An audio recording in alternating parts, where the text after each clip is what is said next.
जन लोकपाल के मुद्दे को लेकर के केजरीवाल ने अपना इस्तीफा दे दिया है। इस विषय में बातचीत करने के लिए हमारे साथ बीजेपी के युवा नेता पंकज सिंह यहाँ मौजूद हैं।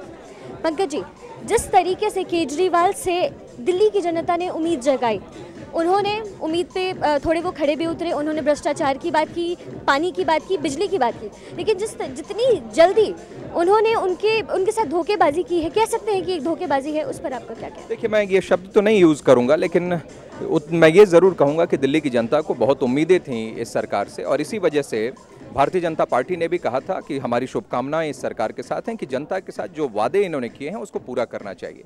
लेकिन पिछले कुछ एक महीने और कुछ दिन की सरकार में जितने भी गंभीर वादे इन्होंने किए थे जनता से, और जनता की जो एक्सपेक्टेशन थी उस पर वह खरे नहीं उतर पाए, और शायद यही कारण है कि वह सरकार से इस्तीफा देकर अलग होना उन्होंने बेहतर समझा।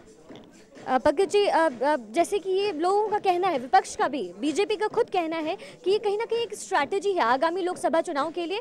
वो वोट बैंक की राजनीति कर रहे हैं, एक इमोशनल फ्रंट पे फिर से जनता से वोट हासिल करने की कला है उनकी। देखिए, मीडिया के माध्यम से, समाचार पत्रों, चैनल्स के माध्यम से अब जनता सब चीज़ों को जानती है, और बहुत अब जनता की भावनाओं के साथ लंबे समय तक ऐसे नेता भावनाओं के साथ खेल नहीं सकते। जनता इन सब चीज़ों को समझती है, सारे मैनिपुलेशन, सारी स्ट्रैटेजीज़ को समझती है, और उसका आने वाले चुनाव में 2014 में जो उचित प्लेटफॉर्म होगा वहाँ पर आकर ज़रूर ये जवाब देगी। एक आखिरी सवाल आपसे पंकज, राहुल वर्सेस मोदी की बात चलती रही है, आगे भी चलती रहेगी जब तक लोकसभा चुनाव है। अब विपक्ष का ये कहना है कि चाय वाले की छवि को लेकर मोदी उस छवि को भुनाने की कोशिश कर रहे हैं, और उससे वो वोट बैंक की राजनीति कर रहे हैं। आपका क्या कहना है?